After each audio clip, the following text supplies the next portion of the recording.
Very good afternoon to one and all present here in online.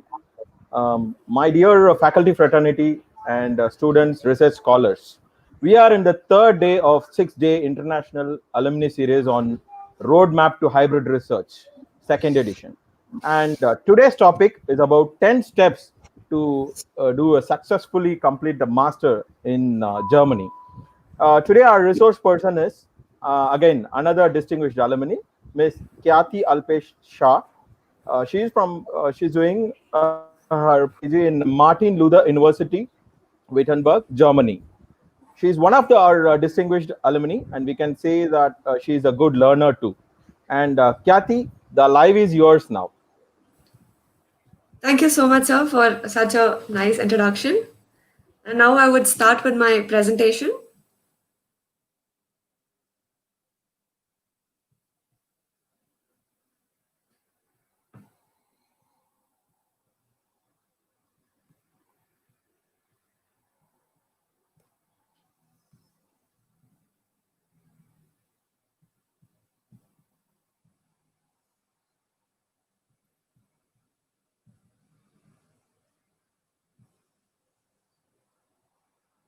So a very good afternoon to one and all present here for the live webinar.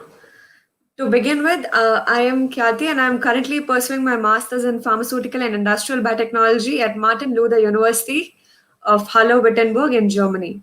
And currently I'm in my second semester. So let's begin with the presentation. So this would be the brief content of all my slides. So these are the different topics that will be covered in the presentation. And we could tell that these are the basic 10 steps with which you could really have a successful admit and then reach here with no much of an hustle. So first of all, why Germany? So this is the biggest point that convinced me that there's really no tuition fees. So I am just gonna be paying my basic semester fee, which is also like giving me a lot of benefits. Like it covers all my transportation stuff and other student benefits, probably at the canteen, at the library, and everything.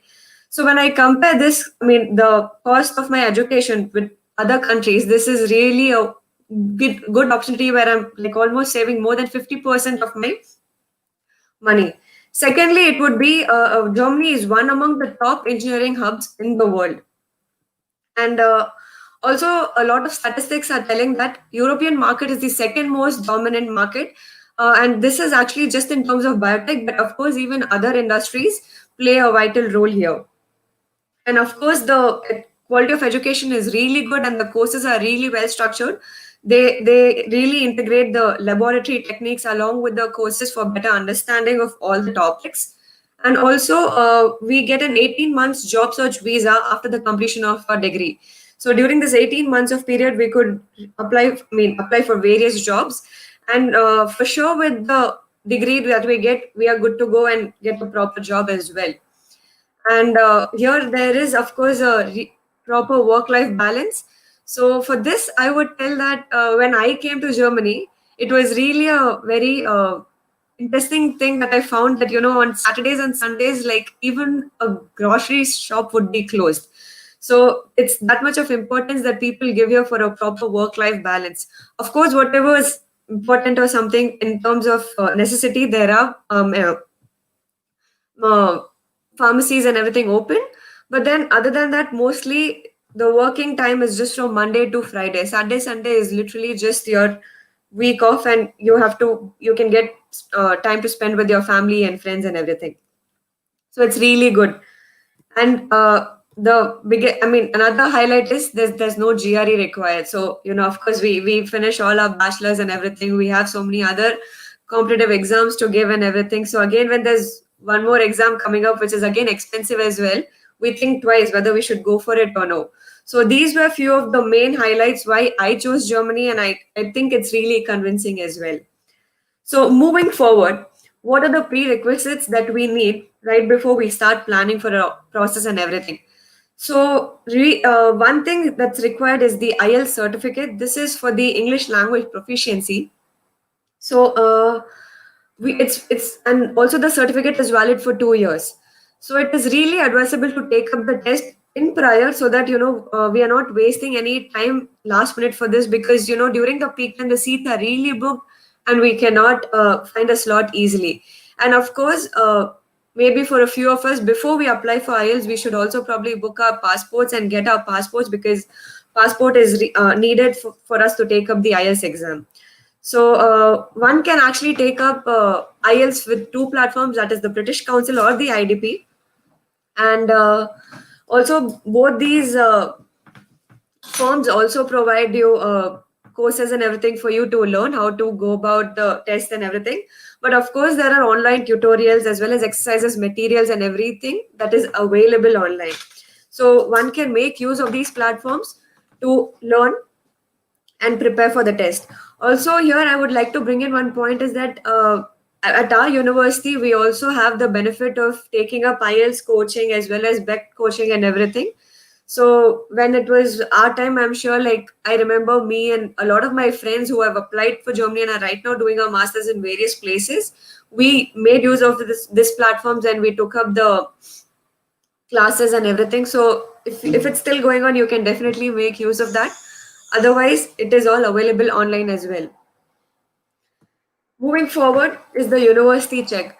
So here I would like to introduce you, like, there are basically two types of universities that you would find in Germany. One is called the Technical University and the other one is called the University of Applied Sciences. So it's by default, a lot of us prefer the Technical University over the University of Applied Sciences. But at the end, there's not much of a difference when it comes to the curriculum and everything. And then this is one of the best platforms that one can use for finding out the right courses that you would want to apply to. So it's called the DAD website, and I've also mentioned the link here at the bottom.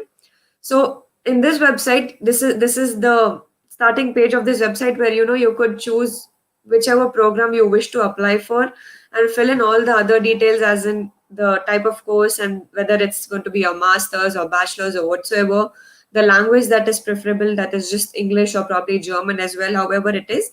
And once you put in all your criteria, it will list out all the programs to you, and then you can go to the university website through this page to check out about the university as well as about the course and everything.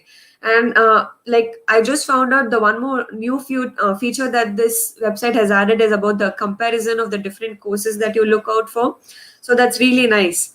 And one more thing that we have to do once we get into this page for looking out for different courses that are available for us is, once we shortlist our courses, then it's better we make an Excel sheet with the university ranking and the different requirements that are to be met with for applying at the university, along with the university application start date and the end date and everything. So once everything is there in the Excel sheet, it's really a nice and organized way for us to look at what is to be done from our end, and how you could plan and everything. It gets really easy there onwards.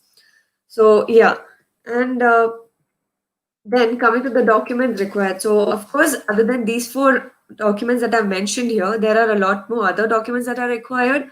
But the reason that I have mentioned these four is because these four are one of the main documents, and we need to prepare and work on a lot on this. So the first and foremost is transcript and the mark sheets. So transcripts and the mark sheet, in case you apply for your masters right after your bachelor's, then we will not have the consolidated mark sheet with us. So in that case, you need to apply for the transcript at the university.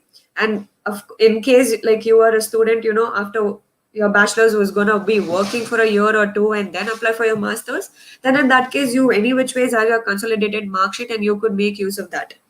So that is one thing that we have to do it. And other thing is, transcript and mark sheets are one of the main one among the documents which need to be attested. So sometimes the university asks for a notary attestation, or just they just ask for your university attestation. So when it's university attestation, we could probably apply for that at our university, and the dean actually attest these documents. So you need to make a prior appointment for that as well, because of course we would have a lot of documents for every university that we're applying to. And sometimes the university also asks us to attest these documents from the consulate general. So, like for in case of students at Chennai, we definitely have a consulate at Chennai, the German consulate. So we could go, make an appointment there, and then go there to attest the documents. So these are the three different types of attestations that could be asked for, and this can be looked up to at the university for the requirements, at the university website for the requirements. And mark sheets, of course, we will have mark sheets for each of our semesters. So there's no issues with that. And yeah, so one more thing that I mentioned, which was about applying for the transcript at the university. So this easily takes about 1 to 1.5 months. So you should again plan this out really well so that you get your documents well ahead so that you could apply for the university in time. Next is the statement of purpose, which is to be written by the individual themselves. This basically is the motivation letter that tells, what was the main reason that you chose to take up a master's in Germany and why the particular course and everything. So this basically talks about your schooling and your bachelor's degree till now, and what are your basic hobbies and what interests you and what motivates you. So this speaks for you, and this is a really main document when it comes uh, as a criteria for you to get an admit. So one should really work on this and give the 100% for this. So you could probably start writing this, and given time and write it, and once you are done with your first draft, you could probably share this among your friends or family, somebody who's like who knows you really well and is close to you, so that they could review it and give you suggestions on how you could make it better.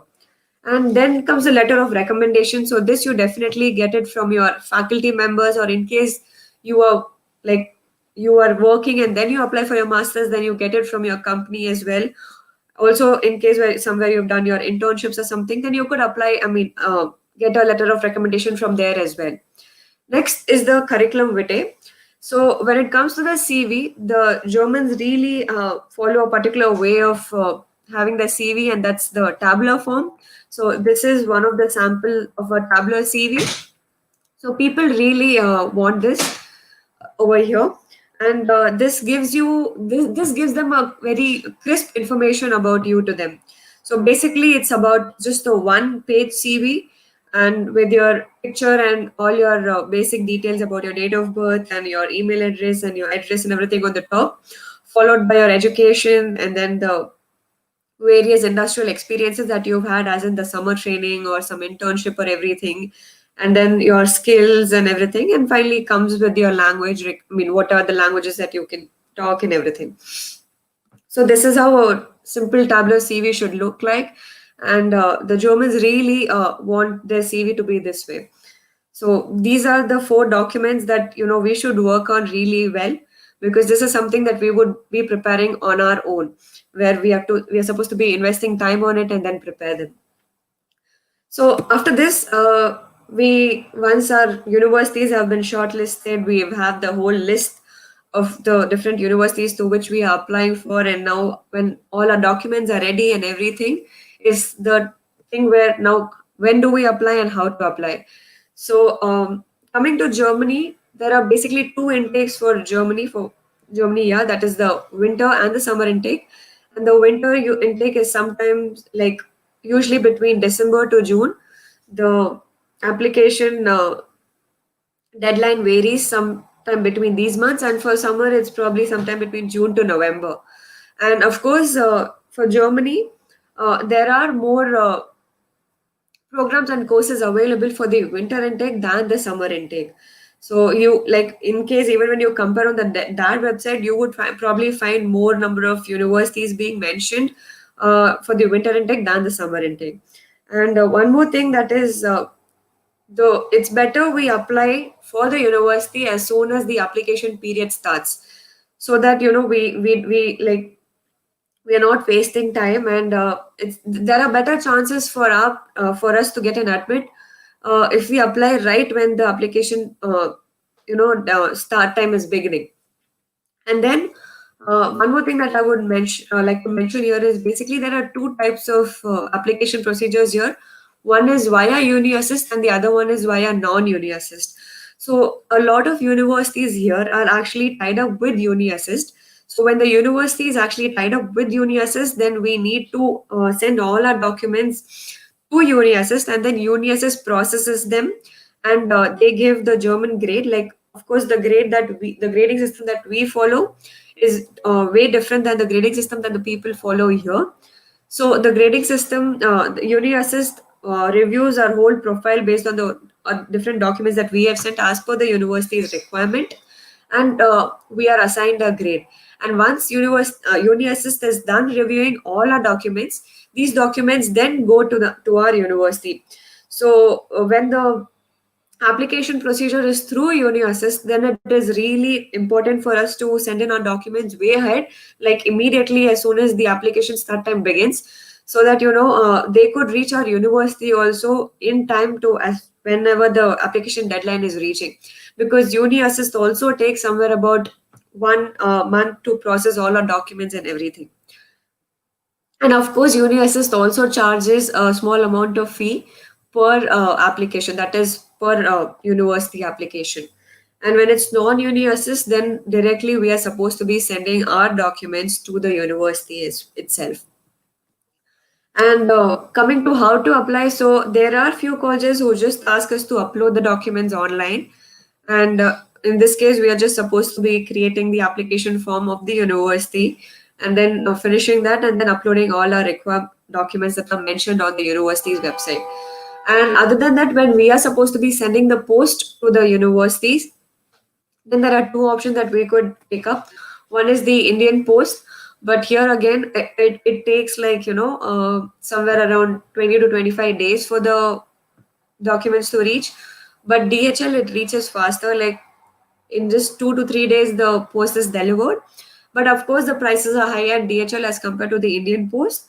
But one more thing that I would like to let you all know is DHL is also having student offers, and they give you coupons. So they have the plan about 3 coupons or 6 coupons and everything. So you could look it up, or you can call at DHL and inquire, and you could go with that.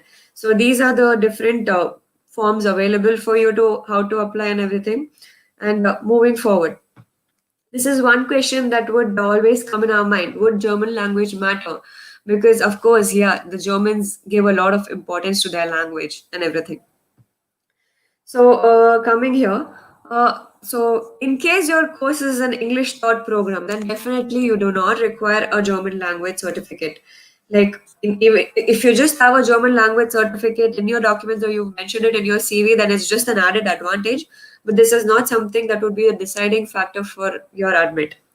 But for living purpose, I would definitely tell yes, it does matter to have a German language for your living purposes. And I would not tell you to, completely go with a full knowledge up to B1 or B2 level, but you could at least have the basic knowledge till the A2 level, so that, once you come into Germany and then you can survive, because right after you come into Germany, there are a lot of formalities and documents that you need to process with and get things done. So there you would be needing this. And of course, let me tell you this, that even when you go to a grocery shop here for your day-to-day living, shopping and everything, so people there only talk in German. So then, the basic knowledge helps you here. And this could be done parallelly when we are applying to the universities and everything. Like, it really depends as to when you're applying. As in, if you're applying right after your bachelor's, then you do not have much time, and of course it's going to be hectic and you have to plan it out really well. But sometimes if people plan to take a 6 months break or a 1 year break, or in case you're working or something, then you can plan ahead, and you could probably apply for a German language classes as well, because it'll be really helpful. So one is, of course, the Goethe Institute that you could take up your German language training from. Otherwise, there's this app called Duolingo, or also there's this website to learn German. It's called Nico's Weg, and I've mentioned the link here. So you could also, you make use of these various platforms as well.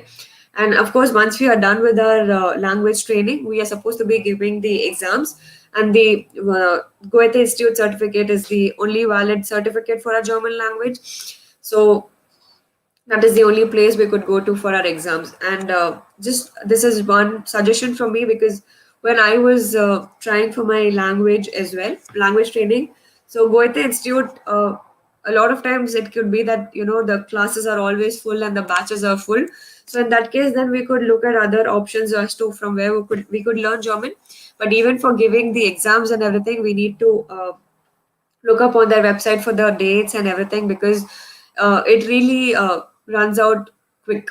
The slots really run out really quick at the Goethe Institute for the exams as well. So we should, in case we are going, we are learning German and planning to giving the exams and everything, then we should really look it up at their website also, and plan things out well ahead. Next is when if we receive our admit successfully. So if we follow all these steps, then I think we are sure to get an admit.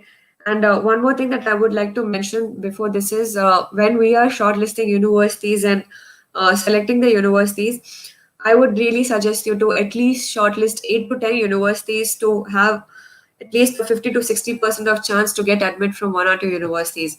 Yes, because of the no tuition fees and the education level being really good and everything, the competition is really high and a lot of students apply to for masters in Germany and everything. So when I was checking out the statistics, and when I was going through other sites earlier, I also found that every year there's like almost 13.4% increase year on year as to the number of students applying for masters. So this really tells you, yeah, the competition is really high, and year on year the number of people getting to know about the education in Germany, people applying for masters in Germany and everything is just increasing year on year. So you need to be really well prepared, and like give the best of you to make it here. So once we receive the admit successfully, next is what? So first things, like as soon as we receive our admit, the first thing that we should check is whether our admit is a conditional admit or a non-conditional admit. So usually, if we have all our documents submitted and everything properly, like including a degree certificate and everything, then it should be usually like a non-conditional admit. But sometimes, if you're applying right after your bachelor's, we all might not have a degree certificate with us while we are applying, because of course, when we apply, we still wouldn't have completed our bachelor's education.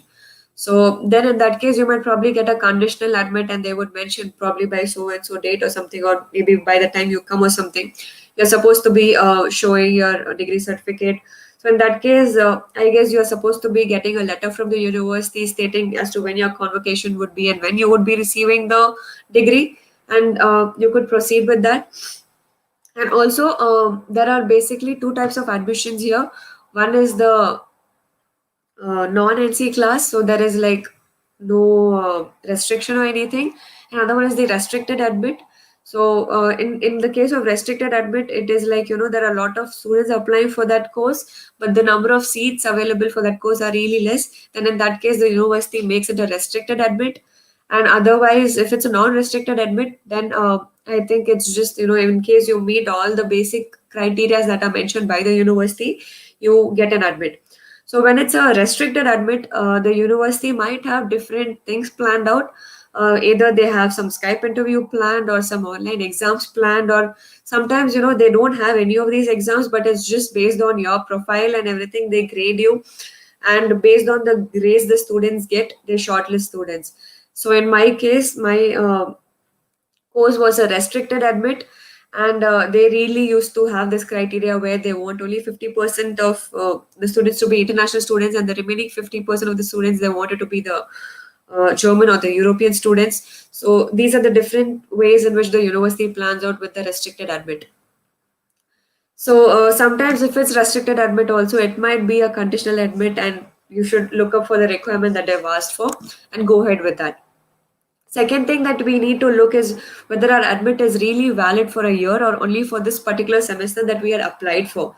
So in case our if the admit is really valid for a whole year, then we get lucky, because by any chance our visa is not getting done, or it gets delayed, or in case our loan or blocked account is not being met with, then we could really make use of this, because our admit would still be valid for the next year's intake as well, and then by then we could really plan things out well, arrange everything properly, and then apply for the apply for the visa for the next admit, and then we are good to go. But if it's just for this particular semester, then we need to hurry up and then look for the other things that are supposed to be done right after we get the admit. And also, after we get the admit, we are supposed to be checking out for student buddy programs by the university, because of course, it's the first time that we would be stepping into a foreign country, and we are just new here. Sometimes we definitely have some of our seniors or somebody in that particular country, or sometimes if we are unlucky, we might not have anybody that we know. So in that case, it's good to apply for these student buddy programs. These are usually provided by the university and these are free. So here what happens is, probably a resident of this particular city, or a native citizen is assigned to you. And right after you step into this country, these people help you out with all your processes, when it's about your city registration, or even your student registration at the university. After you reach all your visa appointments and the various things that you need to be doing here, they help you with that, finding a house and everything. So these are really helpful in case we don't know anybody as well. And other thing that I would like to let you know here is, like, not let you know, but this would be like a tip, that right after we get an admit and we've decided, okay, I'm going to be taking up this university or anything, then we could also join Facebook groups, because there are Facebook groups for the particular universities as well, and there are groups for those particular cities as well, and as in which city your university is. So on these groups, people keep posting about the houses, and of course there'll be a lot of newcomers along with you for the particular intake. So on these platforms you could meet your batchmates, or people who are applying with you, but maybe for a different course and everything.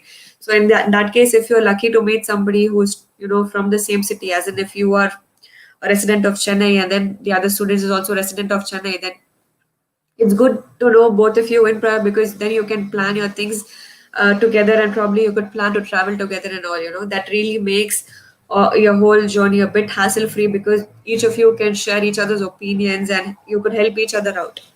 So that's one more advantage through all this. And another thing is, after we get an admit and once we are sure as to which university we are going to pick up, we could look out for scholarships. So Deutschland Stipendium is something provided by Germany. This is, I think, available for all universities over here. So they also mostly accept the newcomers, or sometimes it's for the students. Right after your first semester, you could apply for this, and based on your performance, your grades, and everything, they would let you know if you are selected for this scholarship or no. And of course every university has its own different scholarship or everything as well. So you could look up at the university for that as well, and if you fit in with the criteria, you could apply for these scholarships. Now moving forward, these are the two I would tell YouTubers or something. Yeah, YouTubers or influencers you could look up to. So Bharat in Germany, he has his own YouTube channel, his Facebook page is there, and this is actually his own website where you could go and check out.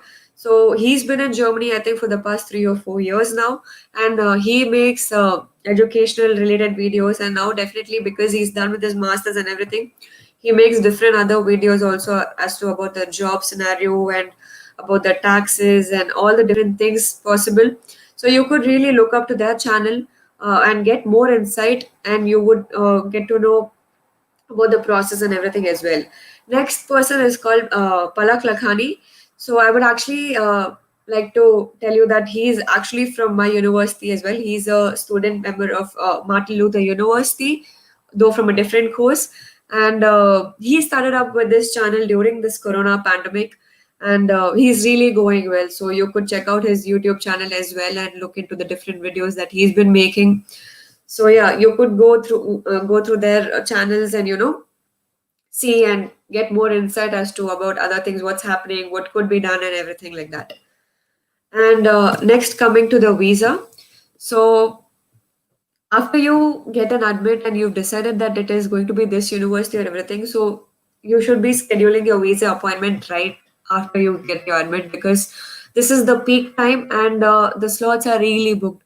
So Sometimes it's the consultancies, or even a lot of people, they just block group, yeah, bulk appointments are blocked and everything, so you really do not find an appointment easily.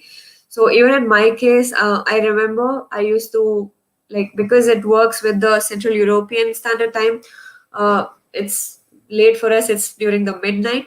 But so I remember, even when I was trying to get my visa slot, I used to wake up at like 2:33 in the night to check, because that's the time when people cancel their slots in case things are not working out for them, and those slots are immediately reflected, and it's easier to book there, because otherwise it's very difficult to find a suitable slot for us.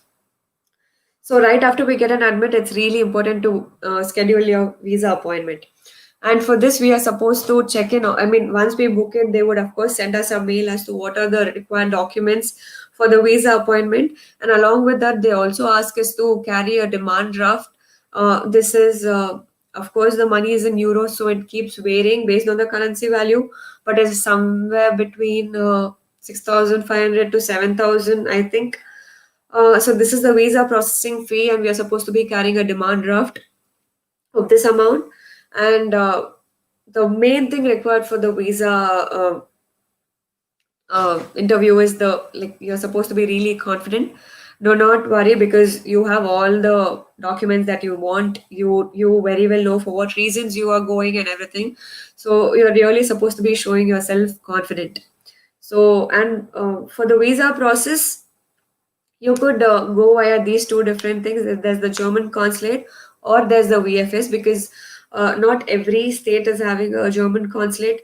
Like, even I remember, like, people from Andhra Pradesh or Telangana actually come to Chennai for their visa process, because the German consulate at Chennai is responsible for both. Even for people from the Kerala state, actually go to Bangalore, because there's a German consulate at Bangalore, and this is responsible for both the states, the Karnataka as well as Kerala. So because of these reasons, I think nowadays VFS is doing really well. So in case you have a German consulate at your city, then you are good to go with that. But otherwise, you could actually take up the VFS services as well. So these are the two different ways through which you could get your visa processed and everything. Next, we move into the blocked account and the insurances. So this is another important thing that we are supposed to be doing after we get an admit. So blocked account is somewhere, where you would be depositing 1 year of your expense in Germany, and this gets blocked. So every month you get the money. So currently the blocked account amount is actually 10,236 euros.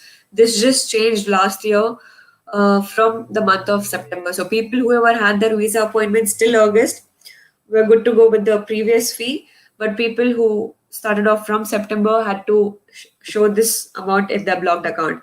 So this somewhere approximately makes up to 8,99,000 in Indian currency.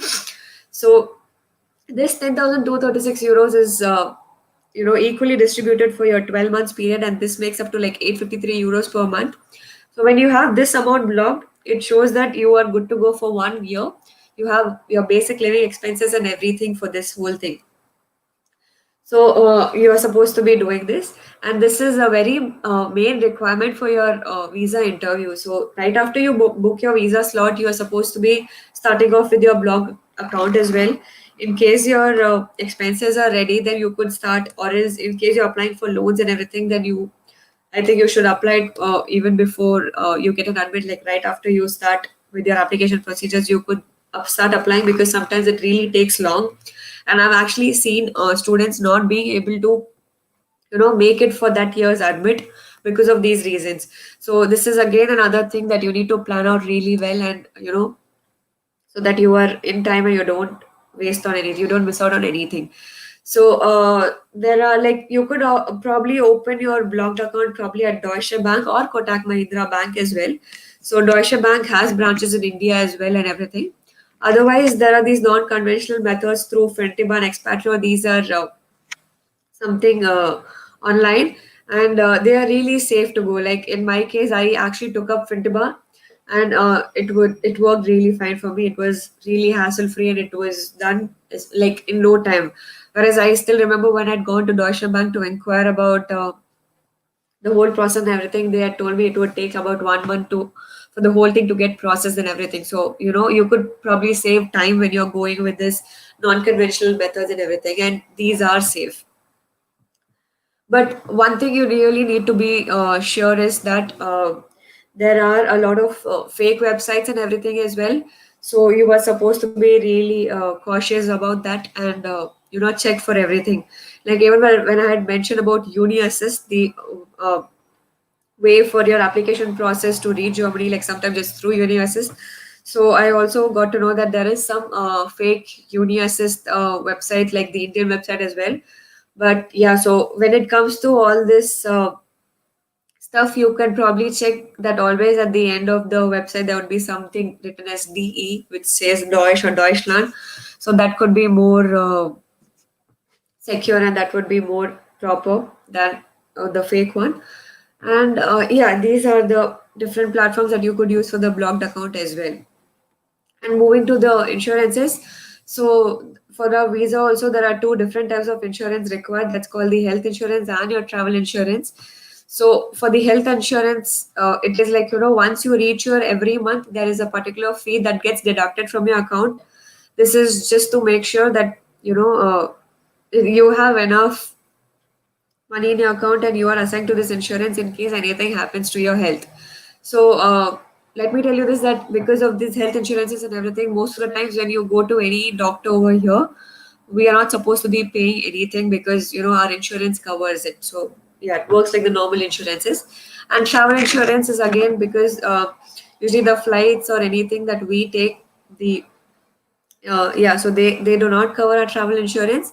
So we are supposed to be taking this, and these are the requirements of the visa.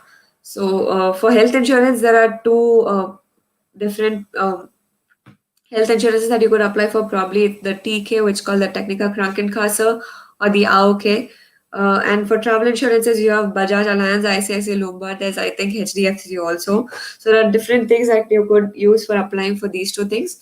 And one more thing that I would like to tell you over here is if you apply for your blocked account with Fintiba, then Fintiba also takes care of your health insurance and your travel insurance. They do provide you with this as well, and guide you further through it. So that's another thing that you could make use of through by going through those non-conventional methods. Next, we move forward to the tickets and accommodation. And I think this would be the last part of this. So once all this is done, then I think we are just good to go, and it's just the last things that you need to be doing, and that would be your tickets and accommodation. So for your flight tickets, it's really important to find the perfect date to block your flight tickets, because it is good to show your flight ticket during your visa interview. It gives them a reason, telling that you are confident that things are going to be fine, and you are good to go. So I would suggest it is fine to book your flight tickets probably 45 to 50 days after your visa appointment date, because visa processing takes somewhere around 1 month, and it really depends from every consulate to consulate. Like I remember in my case at Chennai, I was supposed, like right after I got my mail that my visa has been I got my visa and everything, and after that I was supposed to go and submit my passport for the stamping, and that again took another week or so. So this, like, probably 45 to 50 days is the proper time period that you could give for your visa processing, because this since this is the peak time, sometimes it can take a bit more of a time. So we could always keep a buffer time of 5 to 10 days. And also usually the in the application, like when we get our admit, they would have mentioned that the course probably starts from so and so date, but then there would be an orientation or an induction or something, like probably 5 or 10 days prior to our course beginning date. So it's good to attend all that, because that's when you get to know about the university, about your city. You meet your course mates, you meet your batch mates and everything. So you could probably plan like 10 to 15 days before your course begins. You could plan to reach Germany, because once you come in here, also you have a lot of processes and everything to go along with. So there are different things like that. So that would be like a perfect day to block your flight ticket. So this is again one more thing that you can check and plan it out. And in case, like I told you, there are these Facebook groups, and if you meet friends who are traveling from the same city, or at least if you're going to the same university, though from different cities, but then you could probably plan to meet somewhere at one point, and then probably plan and travel together, because yeah, why not? You have company, and you could share each other's thoughts and views and everything. So yeah. And one more thing is, you could register with the student at work. So student at work is the university dorms here, the dorms that are provided by the universities. And I think usually the university mentions the link for all these along with your admit and everything. But in case they don't, you could also ask them, or you could look up on the internet for all this, and you could apply for this, because these are usually cheap, and it's better to be there, because in case you get through this, then it's you don't have to again go like keep searching for houses and things like this, because one thing is everything works on contract basis over here. And second thing is, that is really your choice, as in whether you're willing to be sharing your apartment and staying with different people, or you would like to stay alone or everything. So these are the different things. So university dorms will have its own benefits, and I think most, like, there are in most cases, I think it would of course be within your campus area and everything, so you don't have to wake up that early in the morning for your classes or everything like that also. So those are a few perks of registering with the student at work. But of course, because of the high number of like students applying for that, because of course it's not only the master students that would apply for that, but also the bachelor students or everything. So it's not always a thing that you would get a student at work. Sometimes your application might get rejected as well, and in that case you're supposed to be looking out for accommodation other than the university dorms and everything. So in that case, you could probably enroll into Facebook groups, like I told you, of your city. So here I could show you this picture where currently, like, I am staying in Hala because my university is here, and this is one of the groups that is there. So you could join in such groups where you probably will meet your seniors, and there'll be other people who would be ready to help you out with issues like this. So it's really good about all that. And one more tip is, when you are traveling, it is really important to keep all your important documents with you handy, because in case for your visa, or in case for any reasons they question you or something, so you always have something to talk with, and you could defend yourselves always. But this is just in rare case that some problems might occur, but just in case, it's always good to be well prepared and cautious. So yeah, with all this, I think you are good to go, and you would be like ready to travel and fly and come to the city, to whichever you're applying for, to the university that you've applied for. And with this, I would like to end my presentation, and I'm really looking forward to see a few of you here. So I would like to end it by saying welcome to Germany. And if any of you have any queries or anything, you could ask me, or you could probably contact me via my email as well. So that's my email. And thank you so much.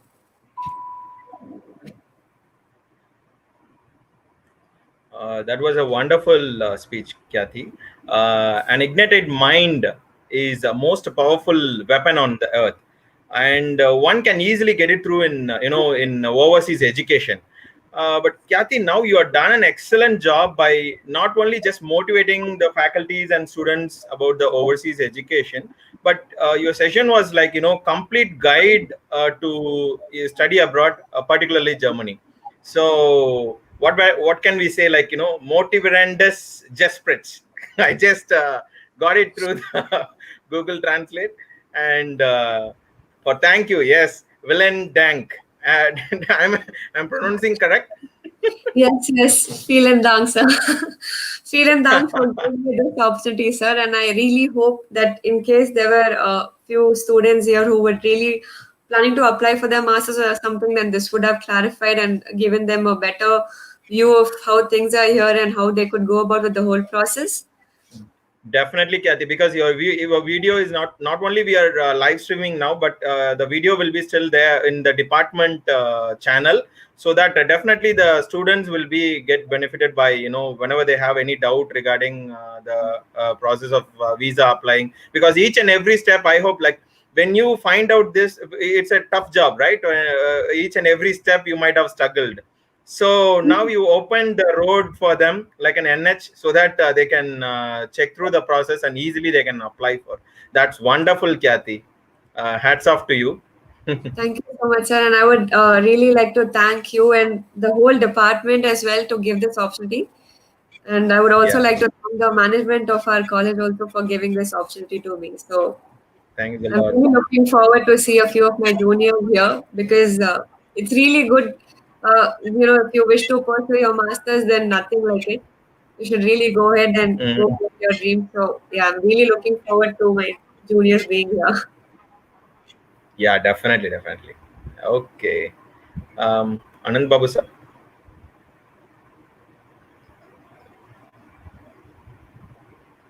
Sir, concluded, sir. Yes, sir. Please. Yeah. So the feedback. Thank you for all the audience. The feedback link will be is already posted in the chat box and in the description. It will be active from now for an hour, so that you just fill it up and join us in the next day. Thank you.